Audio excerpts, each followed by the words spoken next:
করোনার মধ্যে দেখছেন এই মসজিদে আমি নিজে দেখছি সভাপতি সেক্রেটারি তালা মাইরা দিছে, ক্যাসিকেট মারিয়া দিছে, সরকারের অর্ডার 12 জনের উপরে জুমার নামাজ পড়া যাবে না। মসজিদের পাগলগুলো দেখছি রোডে দাঁড়ায় দাঁড়ায় নামাজ পড়ছে। এই মসজিদের প্রেমিকগুলি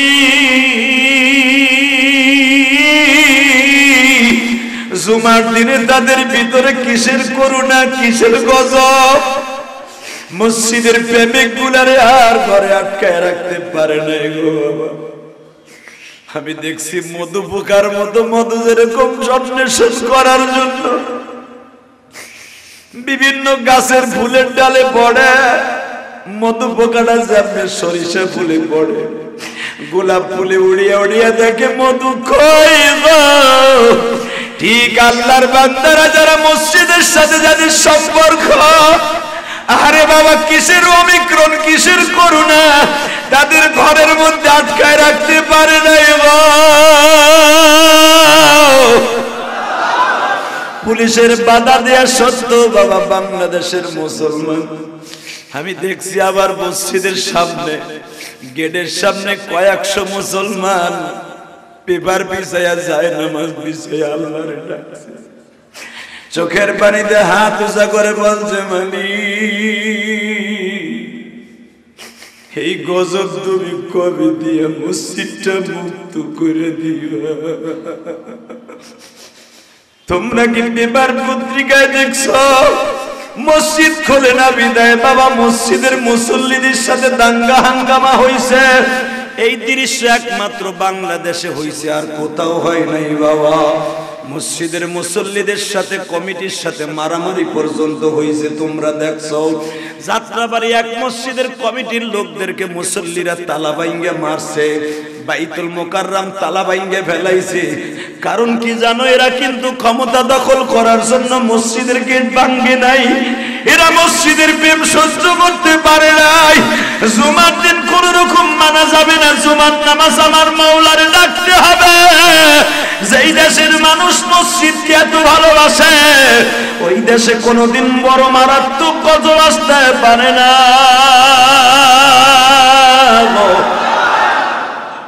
যত ভূমিকম্প আসুক, সুনামি আসুক, আমার বাংলাদেশ একসাথে শেষ হবে না। তার কারণ একটা সিমটম বাবা, এরা মসজিদকে আল্লাহকে অনেক ভালোবাসে।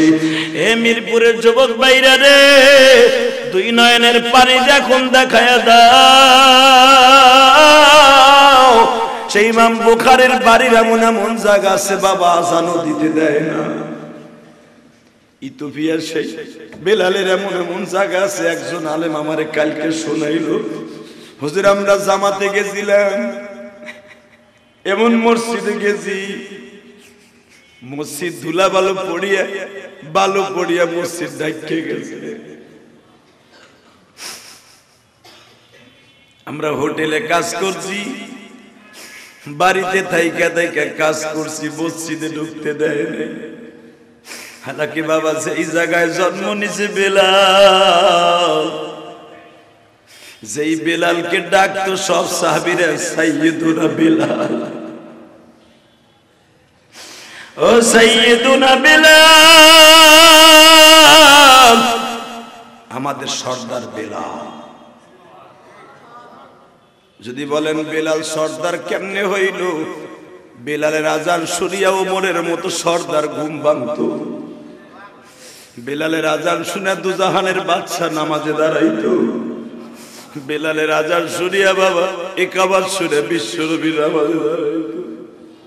আমার আল্লাহর কাছে চেহারার কোনো দাম নাই, আমার আল্লাহর কাছে টাকার কোনো দাম নাই রে ভাই, আমার আল্লাহর কাছে বংশের কোনো দাম নাই, আমার আল্লাহর কাছে শক্তির কোনো দাম নাই গো বাবা। আমার আল্লাহর কাছে দাম হলো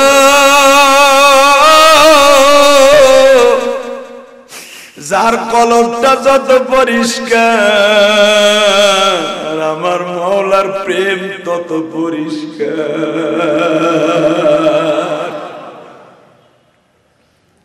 বেলালকে কেন সাইয়্যিদুনা বলা হইতো? এখন তোমার চোখ ভরা পানি দেখবার কিছু দেখবো না। বেলালের মতো বাবা এত অসুন্দর মানুষ মদিনার মধ্যে একটাও ছিল না। বেলালের চুলগুলা ঠিক ছিল না, এত ঘন ছিল চিরুনি ঢুকতো না।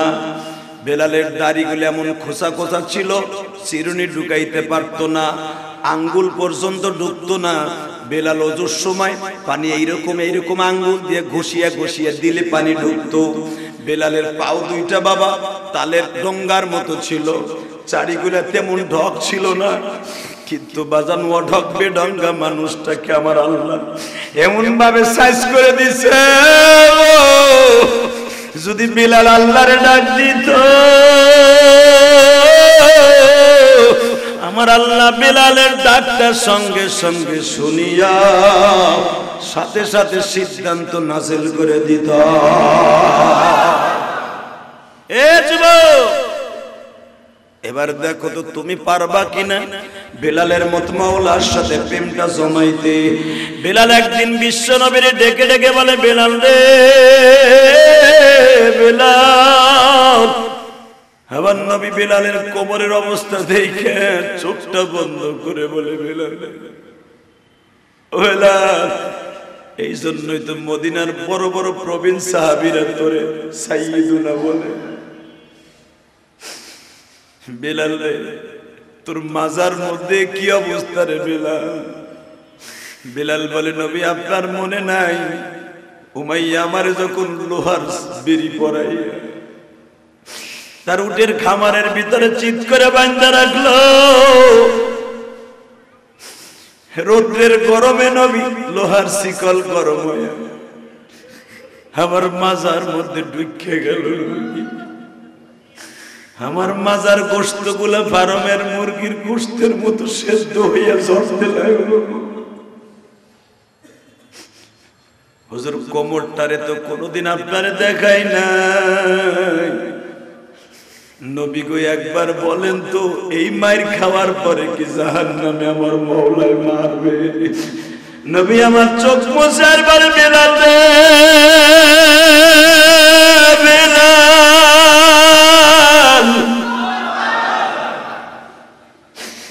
আমি যদি কিয়ামতের মাঠে কয়েকটা চেহারা সুন্দর করে দিতে বলি রে বেলাল, আমি মাওলাকে ডেকে ডেকে বলবো, মালিক রে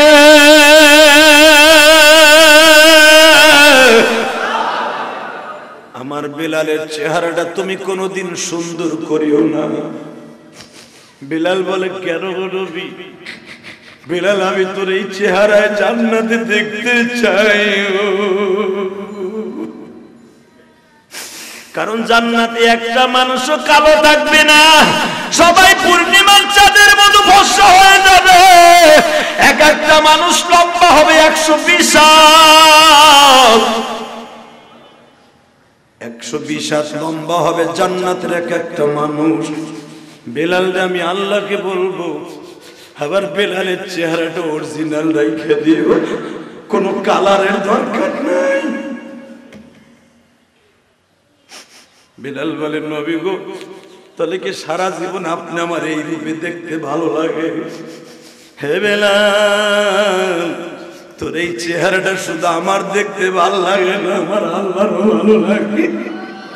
যদি আল্লাহর ভালো না লাগতো বেলাল, মিরাজের রাত্রে যাইয়া দেখি আমার আবু বকর তো কাবার মধ্যে নামাজ পড়তে ঢুকছে। এই আল্লাহর আশিকের রাসূলের প্রেমিকরা বিলালের মতো প্রেমিক তুমি হইতে পারবা কিনা জানি না। আমার নবী বলে, বিলাল রে আমি আল্লাহর বারান্দায় বসা, আল্লাহর সামনে বসা, দেখি তোর পায়ের আওয়াজ শোনা যায় কাবা ঘরের সামনে, তুই কাঁদতাছ। আবু বকর তো কান্দে, তার কথা আমি শুনি নাই। বিলাল তাহলে তোর এই চেহারাটা আমার আল্লাহর কাছে কত দামি রে বিলাল। বাজান রেখানি শেষ না, হযরত ওমরের জামানায় বিলাল বেঁচে ছিল বাবা। ওমর একদিন বেলালকে ডেকে ডেকে বলে, বেলাল রে সেই যে নবীর ইন্তেকালের পরে 6 মাস পরে একবার তুই মদিনায় গেছিলি আযান দিতে, আমি হযরত ওমর ইথিওপিয়ায় সবর করতে আসছি, বিলাল তুই আর মদিনায় ঢুকলি না। বেলাল মদিনায় গেলি না? আমি নিজে তোরে দেখতে আসছি। বেলাল বলে কেন দেখতে আইছেন? আগে আপনি আবার একটু বলেন তো আবার নবীর রওজাটা কেমন আছে? বেলাল রে 5 বছর হয়ে গেল তুই মদিনায় যাস না, তুই এই দেশে থাইকে গেলি বেলাল রে, তোর কি নবীর লাগে মায়া লাগে না? এই কথা বলার সাথে বেলাল একটা শিক্ষা দিয়ে বেহুশ হয়ে পড়িয়া যায়।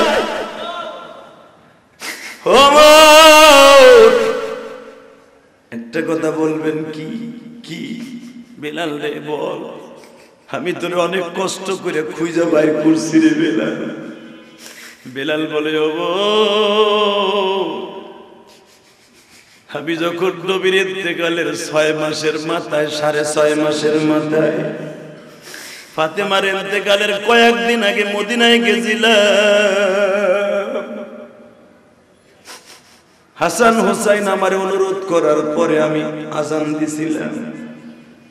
হ্যাঁ দিছি। পুরা মৃত মদিনা আবার জীবিত হইয়া উঠছিল। কয় হ্যাঁ। আপনার কি মনে নাই গো? আমি যখন আজান শেষ করার আগে বেহুশ হয়ে গড়াইয়া পড়ে গেলাম মিনার দিকে। আমি বেহুশ অবস্থায় দৌড়ে নবীর রওজার গিলাফ ধরে বলছিলাম নবী ও আপনি বেলালকে মদিনায় আসতে বললেন, আপনি তো কবর থেকে উঠাই ইমামতি করলেন না। আমি নবীর রওজা ধরে যখন বারবার ঝাঁকি মারতেছিলাম আমার নবী আমার বেহুশ অবস্থায় বলছিল বেলাল রে মৃত্যুর আগ পর্যন্ত আর মদিনায় আসবি না। আমার নবী তো আমার না করে যাইতে আমার জানা আছে। নবী আমারে সেদিন বলছিল বেলাল রে তুই যেইভাবে পাগলামি আমার কবরের কাছে আসিয়া করস বেলাল, তোর পাগলামি দেখি আমার বলতে বাধ্য হয় আল্লাহর একবার আমারে দুনিয়ায় পাঠাইয়া দাও।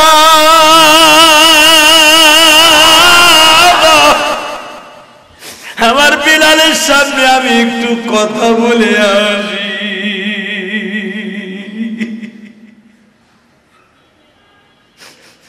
বেলাল রে এই নিয়ম তার দুনিয়ায় নাই। আমি নবী নিষেধ করলাম আর কোনদিন মদিনায় ঢুকবি না। সব সারাদিন ভালো থাকি তুফিয়ার জমিনে, আমার বংশের মানুষের সাথে ঠিক থাকি। যখন তাহাজ্জুদের টাইম হয়ে যায় রে বেলাল আমার শরীরের মধ্যে কামরানি শুরু হয়ে যায়। আমি আর নিজের স্থির রাখতে পারি না। তখন নিজের হাত শিকল দিয়ে বাঁধা রাখি, পাও শিকল দিয়ে বাঁধা রাখি।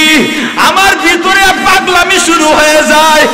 আরে 2-5 বছর আগে তো আমি আজান দিতাম, মদিনার মানুষগুলা পাগলের মতো ছুটে আসতো। আমি বেলাল আজকে পড়ে আসি।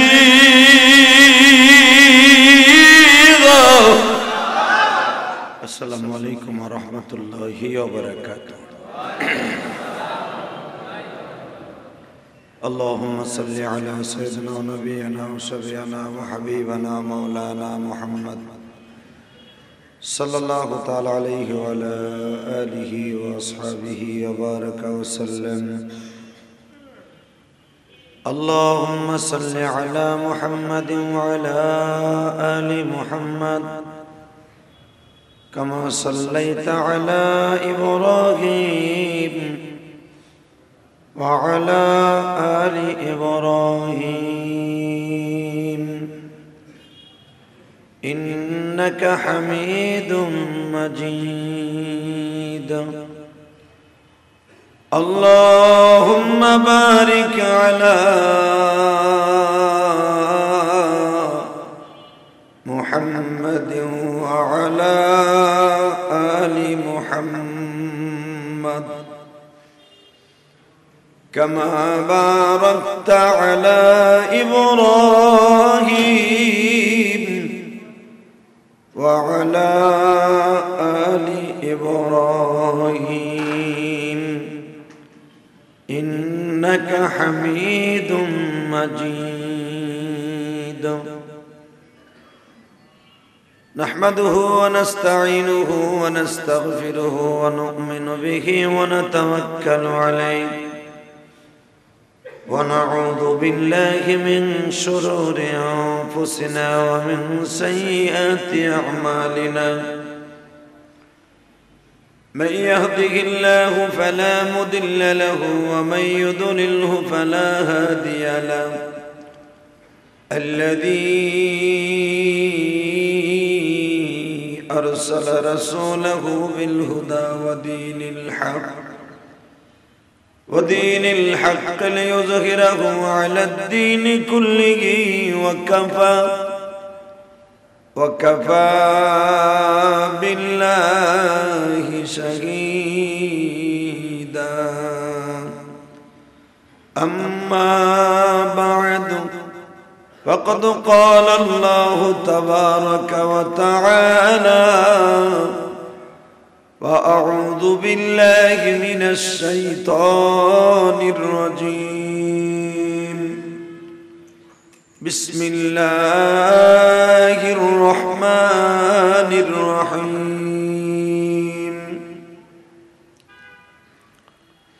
يا أيها الذين آمنوا ادخلوا في السلم كافة ولا تتبعوا خطوات الشيطان إنه لكم عدو مبين وقال الله تبارك وتعالى وأنفقوا مما رزقناهم ينفقون إن الله وملائكته يصلون على النبي يا أيها الذين آمنوا صلوا عليه وسلموا تسليما لا إله إلا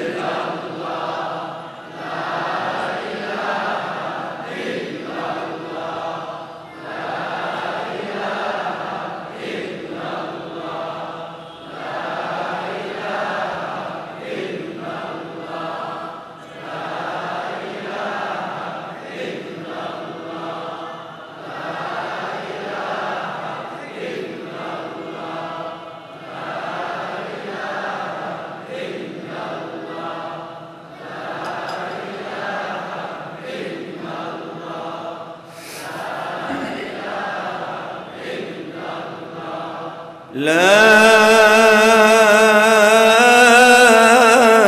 إله إلا الله محمد رسول الله صلى الله عليه وسلم যুবক ভাইরা, আজকে আমি তোমাদের উদ্দেশ্য কেন কথাটা বলছি, সবচাইতে কষ্টের বিষয় লাগছে আমার, কারণ 2022 সালের প্রথম জুমা না বলে পারছি না। তোমরা যে 30 নাইট এবং ফার্স্ট নাইট 31 ডিসেম্বর রাত্রে তোমরা যাপন করলা, এত ফানুস তোমরা উড়াইলা, আমার মনে হয় বাংলাদেশে অন্তত কয়েক কোটি টাকার ফানুস দিন বিক্রি হয়েছে। তোমার ফানুসের আগুনে যাত্রাবাড়ি মাউতাল একটা বাড়ি পুড়িয়ে ছাই হয়ে গেল। তোমাদের কাছে আমার অত্যন্ত একটা জিজ্ঞাসা করি, মসজিদে 10টা টাকা চাইলে দাও না? হালাকে এই ফানুসগুলা উড়ানো, তুমি কি ইতিহাস জানো? ইতিহাস জানলে জীবনে আর পাইছে থাকলে উড়াবা না। এই ফানুসগুলা বাজান ইহুদিদের থিওরি, খ্রিস্টানদের থিওরি। কারণ মুসলমান আগুনের কাছে যাবে না, কারণ মুসলমানের বডিটা আমার আল্লাহ আগুন দিয়ে পোড়াবে না। কথা কও, মুসলমানের এই বডিটাকে আমার আল্লাহ আগুন থেকে হেফাজত করবে। তুমি সেই এমন ভাবে 30 নাইটটাকে এমন ভাবে তুমি পালন করলা, তুমি আগুনটারে কাছে নিয়ে আর একটা বাড়ি জ্বালায় দিলা। আমার রব্বে কারিম বলে বান্দারে যেটা ইহুদিরা পছন্দ করে ওইটা যদি তুই পছন্দ করস আমি আল্লাহ তোর সাথে নাই। তোমরা যেইভাবে ওই রাতটারে উদযাপন করছো ওইভাবে যদি সবে বরাত সবে কদর উদযাপন করতা এই দেশে করোনা ওমিক্রন কোনোদিন থাকতো না। কারণ বাংলাদেশের পরে আল্লাহর খাস একটা রহমত আছে, ইনশাআল্লাহ বলেন। সেই রহমত গুলা কি জানেন? আমি বলে দিই আপনাকে। পৃথিবীর কোন দেশে যে মদিনা মসজিদে নামাজ পড়ছেন, মক্কায় নামাজ পড়ছেন, আমি ইন্দোনেশিয়া নামাজ পড়ছি, ইন্ডিয়া নামাজ পড়ছি, মালয়েশিয়া নামাজ পড়ছি জুমার নামাজ, সেই লন্ডনে যেয়ে পড়ছি জুমার নামাজ, কোন মসজিদে ঘুরিয়া আমি দেখি নাই যে মুসল্লিরা বক্তার সাথে খতিবের সাথে সুবহানাল্লাহ জোরে করে। আমার বাংলাদেশ কোন জায়গা সুবহানাল্লাহ বলতে হইব এরা বুঝে, কথা কন না কেন? এই যে কথা কন না কাজে যে কন এইটাও পৃথিবীর কোন দেশে কয় না, যায় ভুতুম পেশার মতো বয়ে থাকে, নেদায়ও না সেনায়ও না, কথা কন না কেন? খতিব সাহেব 1 ঘন্টা খুতবা দেয় মক্কা মদিনায় দেয়, দেখেন তো কোন হাজি সুবহানাল্লাহ একবার কয় নাকি? এমন যদি কেন আমরা বুঝি না বিদায় করি না, তুমি বুঝলো কইতে পারবা না। এই যে যারা সৌদি আরব থাকে চাকরি করে ওরা আরবি বুঝে না, সৌদি আরব আরবি বুঝে না, ওরা তো সুবহানাল্লাহ কয় না। আর আমাগো দেশে বুঝুক বা না বুঝুক মক্কার ইমাম সাহেব যদি খালি আয়াতও পড়তো, আয়াত পড়ে যদি শেষ করতো আলিফ লাম তিলকা আয়াতুল কিতাবিল মুবিন,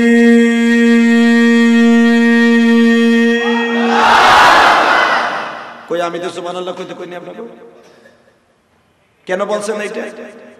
এটা ভিতরে চাইছে। সৌদির ইমাম যদি আমার এই দেশে খুতবা পড়ে আর কোরআনে আয়াত পড়ে মুসল্লির এমনি আল্লাহু আকবার বলে, কথা কন না কেন? মদিনার ইমাম যদি আমার বাংলাদেশে আরবিতে ওয়াজ করে হাদিস শেষ করার পরে সে আল্লাহু আকবার বলবে।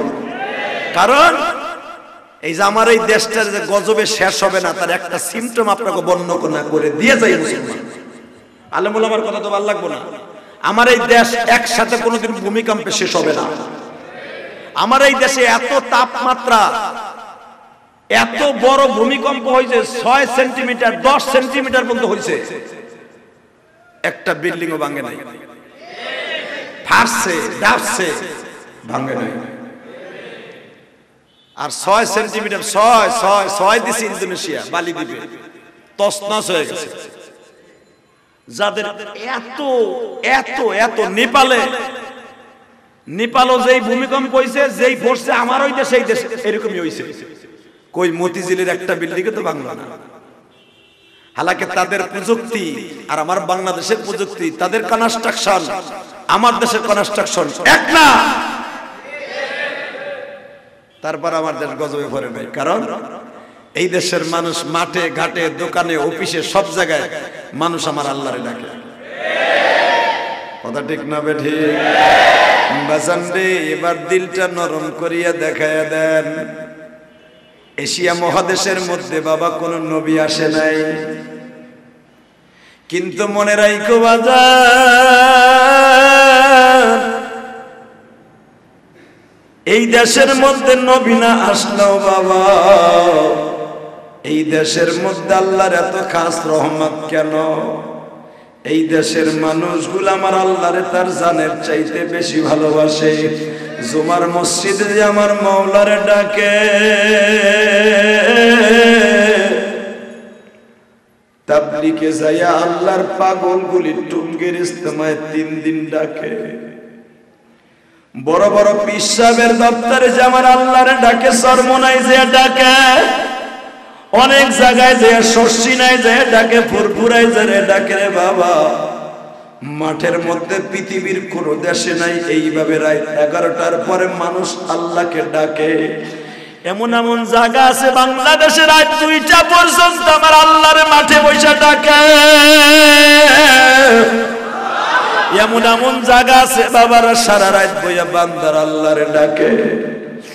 একমাত্র আমার আল্লাহর কোরআনের আমল বাংলাদেশের মানুষগুলো এমন ভাবে করে বাবা, আমি বাংলাদেশে জন্ম নিয়ে আল্লাহর শুকরিয়া আদায় করি। আমি একজন আলেমের মুখে শুনছি বেলাল যে ইথিওপিয়ায় জন্ম নিয়েছে বাবা। বেলাল ইথিওপিয়ার মানুষ ছিলেন। ইথিওপিয়ার মানুষগুলো এখনো পর্যন্ত এমন কালার কালা। বেলালের দেশটা এত সুন্দর ছিল বাবা, সেই বেলালের দেশটা দেখো অবস্থা এখন কি হয়ে গেছে। এমন এমন জায়গা আছে বন্ধুরে পৃথিবীতে যেখানে আজান দিতেও দেয় না, নামাজ পড়তেও দেয় না। যদি নামাজ পড়তে হয় নিজের ধর্ম ঘরের মধ্যে বসে পালন করতে হয়। আর আমার বাংলাদেশে যদি মসজিদ আটকায়া দেয়, তালা মাইরা দিলেও মুসল্লিরা বারান্দায় দাঁড়ায় আল্লাহকে ডাকে। করোনার মধ্যে দেখছেন এই মসজিদ আমি নিজে দেখছি, সভাপতি সেক্রেটারি তালা মাইরা দিছে, ক্যাসিকেট মারিয়া দিছে, সরকারের অর্ডার 12 জনের উপরে জুমার নামাজ পড়া যাবে না। মসজিদের পাগলগুলো দেখছি রোডে দাঁড়ায় দাঁড়ায় নামাজ পড়ছে। আমি নিচতলায় তখন জুমা পড়াইতাম, সভাপতিরও মনের মধ্যে খারাপ লাগতো, সহসভাপতিরও খারাপ লাগতো। এই মসজিদের প্রেমিকগুলি জুমার দিনে তাদের ভিতরে কিসের করুণা, কিসের গজব। মসজিদের প্রেমিকগুলারে আর ঘরে আটকায় রাখতে পারে না গো বাবা। আমি দেখছি মধু পোকার মতো মধু যেরকম সন্ন্যাস করার জন্য বিভিন্ন গাছের ফুলের ডালে পড়ে, মধু পোকাটা যেমন সরিষা ফুলে পড়ে, গোলাপ ফুলে উড়িয়া উড়িয়া দেখে মধু কইব। ঠিক আল্লাহর বান্দারা যারা মসজিদের সাথে যাদের সম্পর্ক, আরে বাবা কিসের অমিক্রণ, কিসের করুণা, তাদের ঘরের মধ্যে আটকায় রাখতে পারে না। পুলিশের বাধা দেয়া সত্ত্বেও বাবা বাংলাদেশের মুসলমান আমি দেখছি আবার মসজিদের সামনে গেটের সামনে কয়েকশো মুসলমান পেপার বিছায়া যায়, নামাজ বিছায়া আল্লাহরে ডাকছে, চোখের পানিতে হাত উঁচা করে বলছে মালিক এই গজব তুমি কবে দিয়ে মসজিদটা মুক্ত করে দিও। তোমরা কি পেপার পত্রিকায় দেখছো মসজিদ খোলে না বিদায় বাবা মসজিদের মুসল্লিদের সাথে দাঙ্গা হাঙ্গামা হইছে। এই দৃশ্য একমাত্র বাংলাদেশে হইছে, আর কোথাও হয় নাই বাবা। মসজিদের মুসল্লিদের সাথে কমিটির সাথে মারামারি পর্যন্ত হইছে। তোমরা দেখছো যাত্রাবাড়ি এক মসজিদের কমিটির লোকদেরকে মুসল্লিরা তালা ভাইঙ্গে মারছে, বাইতুল মুকাররম তালা ভাইঙ্গে ফেলাইছে। কারণ কি জানো, এরা কিন্তু ক্ষমতা দখল করার জন্য মসজিদের গেট ভাঙে নাই, এরা মসজিদের প্রেম সহ্য করতে পারে নাই। জুমার দিন কোন রকম মানা যাবে না, জুমার নামাজ আমার মাওলারে ডাকতে হবে। যেই দেশের মানুষ মসজিদকে এত ভালোবাসে ওই দেশে কোনোদিন বড় মারাত্মক গজব আসতে পারে না।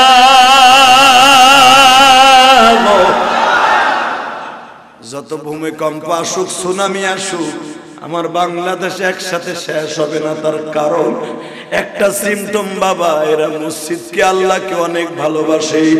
এ মিরপুরের যুবক ভাইরা রে, দুই নয়নের পানি যখন দেখায়া দাও, সেই ইমাম বুখারীর বাড়ির এমন এমন জায়গা আছে বাবা আজানও দিতে দেয় না। ইথিওপিয়ার সেই বেলালের এমন এমন জায়গা আছে। একজন আলেম আমারে কালকে শোনাইলো, হুজুর আমরা জামাতে গেছিলাম, এমন মসজিদে গেছি, মসজিদ ধুলা বালু পড়িয়া মসজিদ ঢাকে গেছে। আমরা হোটেলে কাজ করছি, বাড়িতে থাইকা থাইকা কাজ করছি, মসজিদে ঢুকতে দেয় নাই। হালাকি বাবা সেই জায়গায় জন্ম নিছে বেলাল, যেই বেলালকে ডাকতো সব সাহাবীরা সাইয়্যিদুনা বেলাল, ও সাইয়্যিদুনা বেলাল। আমাদের সর্দার বেলাল। যদি বলেন বেলাল সর্দার কেমনে হইল, বেলালের আজান শুনিয়া ওমরের মতো সর্দার ঘুম ভাঙতো। বেলালের আজান শুনে দুজাহানের বাদশা নামাজে দাঁড়াইতো। বেলালের আজান শুনিয়া বাবা একাবার শুনে বিশ্বনবী নামাজে দাঁড়াইতো। আমার আল্লাহর কাছে চেহারার কোনো দাম নাই,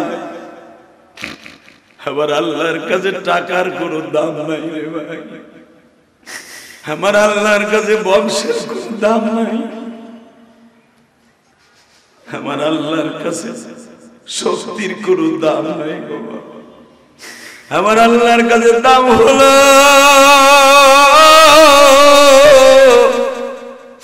যার কলবটা যত পরিষ্কার, আমার মাওলার প্রেম তত পরিষ্কার।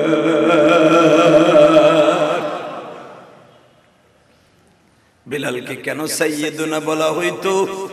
এখন তোমার চোখ ভরা পানি দেখবার কিছু দেখবো না। বিলালের মতো বাবা এত অসুন্দর মানুষ মদিনার মধ্যে একটাও ছিল না। বেলালের চুলগুলা ঠিক ছিল না, এত ঘন ছিল চিরুনি ঢুকতো না। বেলালের দাড়িগুলো এমন খোসা খোসা ছিল, চিরুনি ঢুকাইতে পারতো না, আঙ্গুল পর্যন্ত ঢুকতো না। বেলাল ওজুর সময় পানি এইরকম আঙ্গুল দিয়ে ঘষিয়া ঘষিয়া দিলে পানি ঢুকতো। বেলালের পাও দুইটা বাবা তালের ডঙ্গার মতো ছিল, চারিগুলা তেমন ঢক ছিল না, কিন্তু বাজান ও ঢক বেডঙ্গা মানুষটাকে আমার আল্লাহ এমন ভাবে সাইজ করে দিছে, যদি বেলাল আল্লাহরে ডাক দিত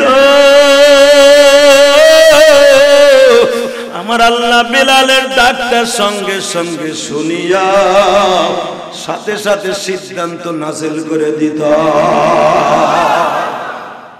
এ যুবক, এবার দেখো তো তুমি পারবা কিনা বেলালের মত মাওলার সাথে প্রেমটা জমাইতে। বেলাল একদিন বিশ্ব নবীর ডেকে ডেকে বলে, বেলাল রে বেলাল, এদিকে আয় তো বেলাল। জি হুজুর। ওমর বলল, তোর কোমরের মধ্যে বলে কটা দাগ আছে, কোনোদিন তো কইলি না। বেলাল মুসরা মুসরি করে আর কয়, নবী আমার দাগ গুলো দেখেন না। বেলাল তো একবারে কুসকুসা, আমার এই কোটের কালারের মতো কালো ছিল। বিশ্ব নবী বলে, বেলাল রে দেখি তোর কোমরের অবস্থা দেখি।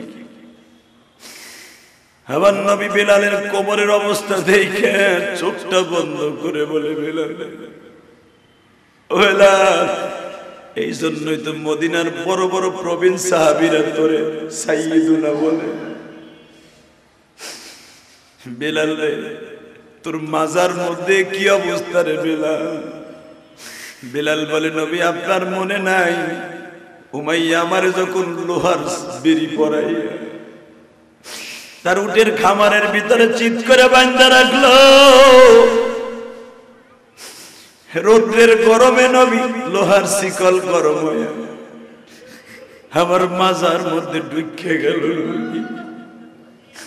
আমার মাজার গোশত গুলা ফার্মের মুরগির গোশতের মতো সেদ্ধ হইয়া ঝরতে লাগলো।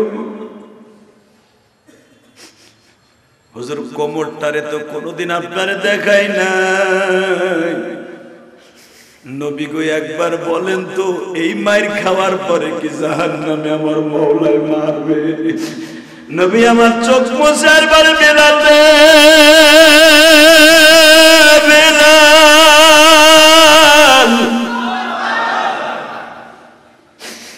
আমি যদি কিয়ামতের মাঠে কয়েকটা চেহারা সুন্দর করে দিতে বলি রে বেলাল, আমি মাওলাকে ডেকে ডেকে বলবো, মালিক রে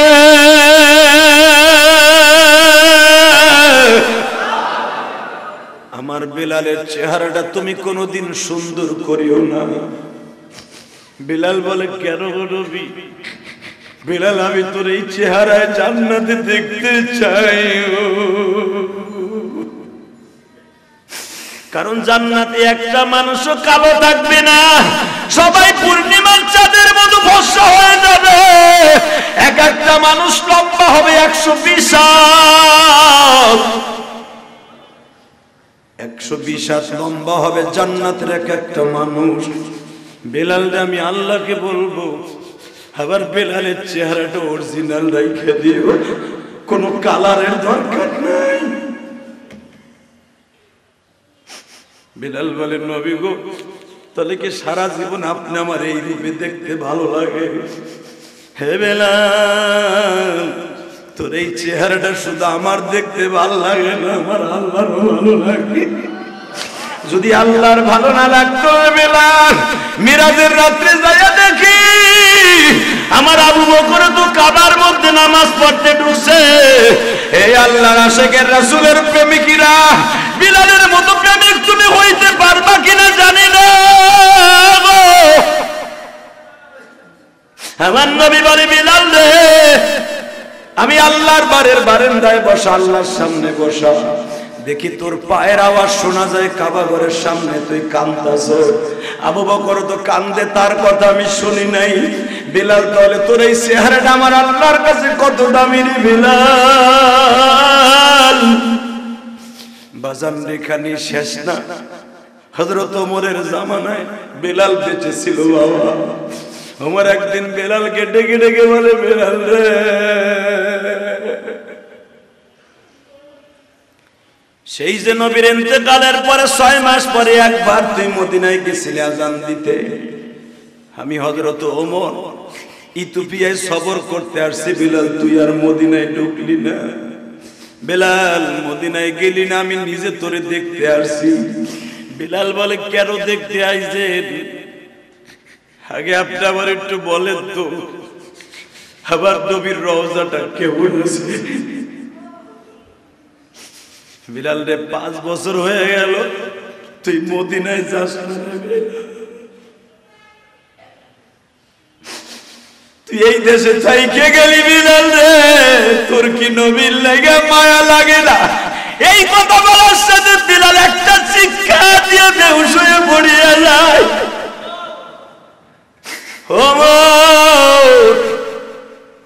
একটা কথা বলবেন কি? কি? বেলাল রে বল, আমি তোর অনেক কষ্ট করে খুঁজে বাইর করছি রে বেলাল। বেলাল বলে, ও আমি যখন নবীর ইন্তেকালের 6 মাসের মাথায়, 6.5 মাসের মাথায়, ফাতেমার ইন্তেকালের কয়েকদিন আগে মদিনায় গেছিলাম। হাসান হুসাইন আমার অনুরোধ করার পরে আমি আযান দিছিলাম। হ্যাঁ দিছি। পুরা মৃত মদিনা আবার জীবিত হইয়া উঠছিল। কয়, হ্যাঁ। আপনার কি মনে নাই গো, আমি যখন আযান শেষ করার আগে বেহুশ হয়ে গড়াইয়া পড়ে গেলাম মিনার দিকে। আমি বেহুশ অবস্থায় দৌড়ে নবীর রওজার গিলাফ ধরে বলছিলাম, নবী গো, আপনি বেলালকে মদিনায় আসতে বললেন, আপনি তো কবর থেকে উঠাই ইমামতি করলেন না। আমি নবীর রওজা ধরে যখন বারবার ঝাঁকি মারতেছিলাম, আমার নবী আমার বেহুশ অবস্থায় বলছিল, বেলাল রে, মৃত্যুর আগ পর্যন্ত আর মদিনায় আসবি না। আমার নবী তো আমার না করে যাইতে আমার জানা আছে। নবী আমারে সেদিন বলছিল, বেলাল রে, তুই যেইভাবে পাগলামি আমার কবরের কাছে আসিয়া করস বেলাল, তোর পাগলামি দেখি আমার বলতে বাধ্য হয়, আল্লাহর একবার আমারে দুনিয়ায় পাঠাইয়া দাও।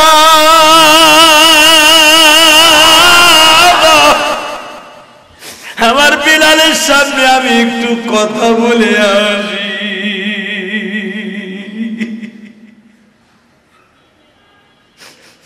বেলাল রে, এই নিয়ম তার দুনিয়ায় নাই। আমি নবী নিষেধ করলাম, আর কোনদিন মদিনায় ঢুকবি না। সব সারাদিন ভালো থাকি ইথিওপিয়ার জমিনে, আমার বংশের মানুষের সাথে ঠিক থাকি। যখন তাহাজ্জুদের টাইম হয়ে যায় রে বেলাল, আমার শরীরের মধ্যে কামরানি শুরু হয়ে যায়। আমি আর নিজের স্থির রাখতে পারি না। তখন নিজের হাত শিকল দিয়ে বাঁধা রাখি, পাও শিকল দিয়ে বাঁধা রাখি। আমার ভিতরে পাগলামি শুরু হয়ে যায়। আরে 2-5 বছর আমি আজান দিতাম মদিনার মানুষগুলা পাগলের মতো ছুটে আসতো। আমি বিলাল আজকে পড়ে আসি,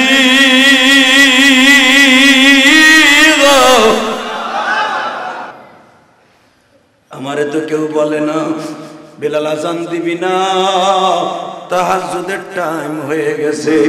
বিলাল আজান দিবি না, জোহরের টাইম হয়ে গেছে। আমার ভিতরে যখন পাগলামি শুরু হয়ে যায়, ওই যে দেখো খাম্বার সাথে শিকল লাগানো, ওই যে 4টা খাম্বার সাথে শিকল লাগানো কেন জানো? আজানের টাইম হইলে আমার ভক্তরা আমারে বাইন্ধে রাখা লাগে, তা না হলে আমি আমার মাথা মুথা পাঠাই ফেলাই। আমি যখন আজানের কথা মনে করি, আমি যখন আজান দিতাম আমার নবী আমার সামনে বইয়া থাকতো, তখন আমি নবীরে দেখাই দিতাম। ওই টাইমটা আমি সহ্য করতে পারি না রে অমর, এই জন্য তুমি আর কোনোদিন আমার মদিনায় যাইতে বইল না। ও আমার মুসল্লি ভাইরা, এইরকম পিওর ভালোবাসা কোনোদিন দিতে পারুম না।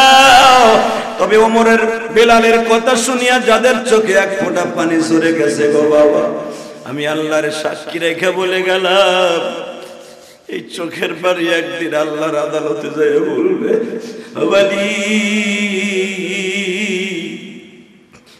জাহান্নামের আগুনে আর জ্বালায়ো। চোখের পানিতে আমার আল্লাহরে আজকে 2022 সালের প্রথম সময় আমার মাওলারে দেখাবার বলো, আল্লাহ রে গত বছর 21 সালের জানুয়ারির প্রথম সময় মা বাইসা ছিল, বাবা বাইসা ছিল, আজকে জনম দুঃখিনী বানায়, আজকে বাবা নাই। তোমার কাছে দরখাস্ত, আমাদের বাবা মাকে জাহান্নামের আগুন দিয়ে পোড়ায়ও না। যারা করুণায় মারা গেছে তাদেরকে জাহান্নামের আগুন দিয়ে পোড়ায়ও না। ওমিক্রন বাংলাদেশে আসতেছে, আল্লাহ তুমি আসতে দিও না।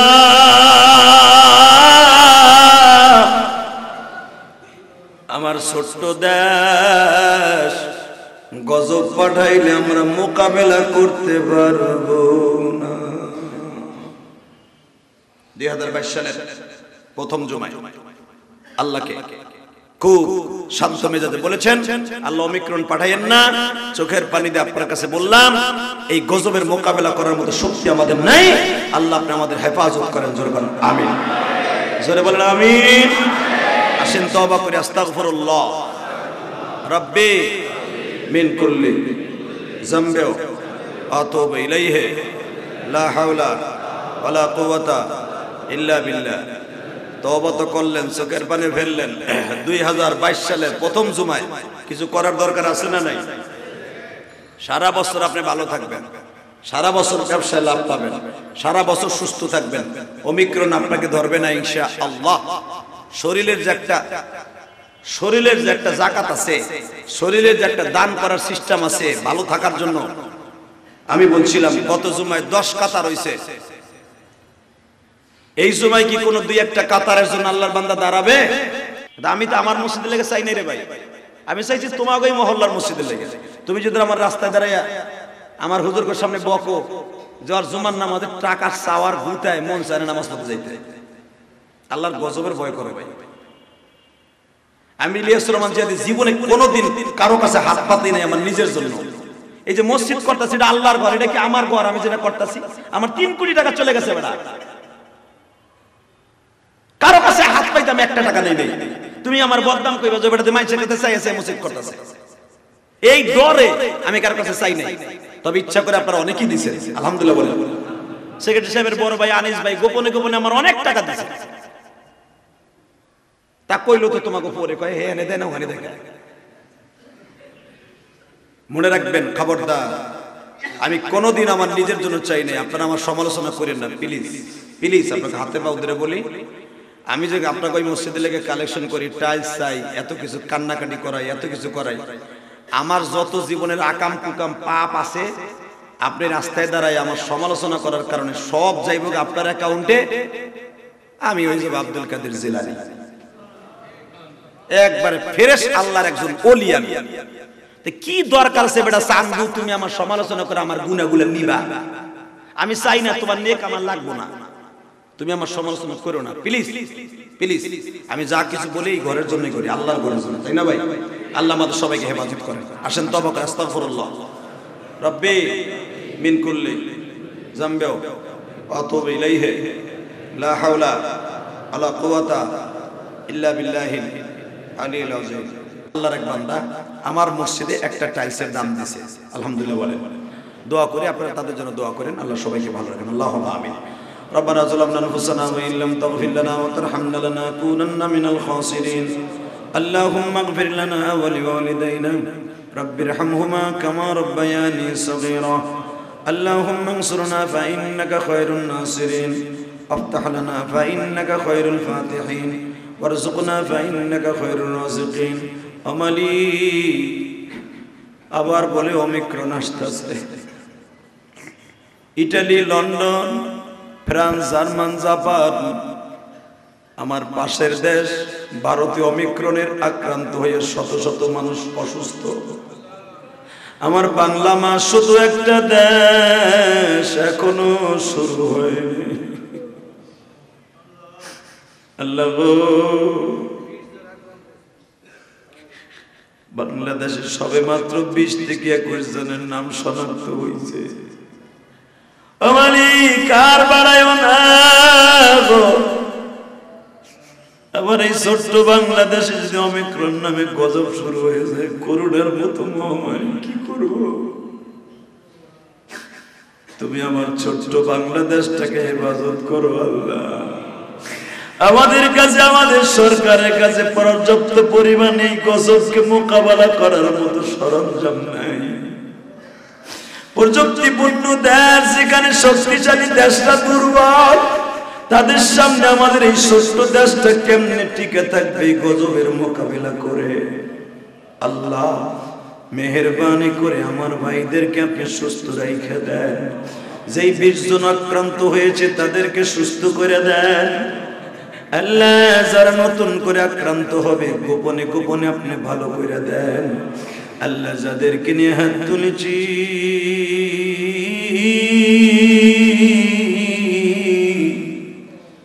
আমাদের মধ্যে কার যেন মা নাই, বাবা নাই গো।